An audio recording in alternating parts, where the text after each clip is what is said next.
त्या टाक्या कशा लावाव्या सगळ्या मोटरा बंद झाल्या आता. पूर्ण पाणी टोटल ते तिथे गेलंय. ते गाव आहे त्या गावाला भिडलंय. किती गेलं खोल बापा बापा बापा. हे पाणी गेल्यामुळे हे चान्स लागला. चला म्हणलं आपण एक करू. बापरे शेती होती एक नंबर. ती शेती होती इतकी खाली. एवढ्या या नदी इतकी खाली होती शेती. तिला टाकलं गेल्या वर्षी गाळ.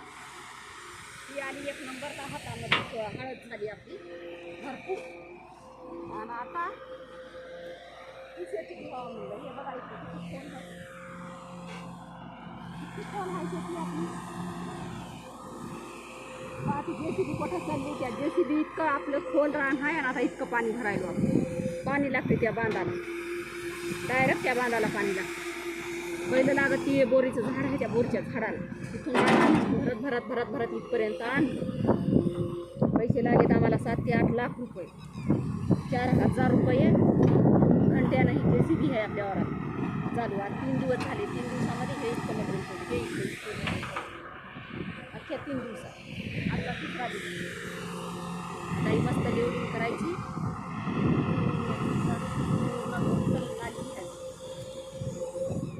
नाली घ्यायची. नाली झाली की मस्त लागला चान्स आहे. दगडाची पोळ घालायची. पाणी नाही मारले दगड आणायची.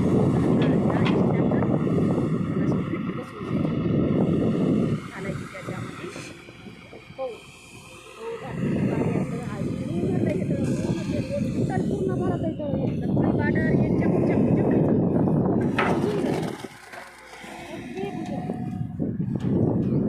किती बुजलं आता. बार्डर बुजलं काही बुजलं तर इथं पाणी येतच नाही. काय वर येतच नाही. कशी चालली आता त्याच्यामध्ये आपल्या एवढाले डिझेल लागायले आणि डिझेल भेटे ना. काल जे शिडवाला एवढा माणूस परेशान डिझेलसाठी. 3 टाक्या आणले.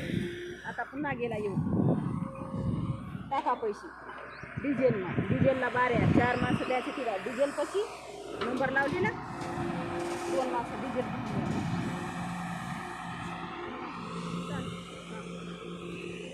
आणि तुम्हाला जी शेतकरी भावनं तुम्ही जर नदीच्या काठाला असाल तर अशी कामं करून घ्या. एकदाच जातील पैसे पण जिंदगीचं तुमच्या स्वार्थी आहे. मस्त लगेच शेती व्हायला एकदम प्युअर काळा टक गाळ मोकळा फट.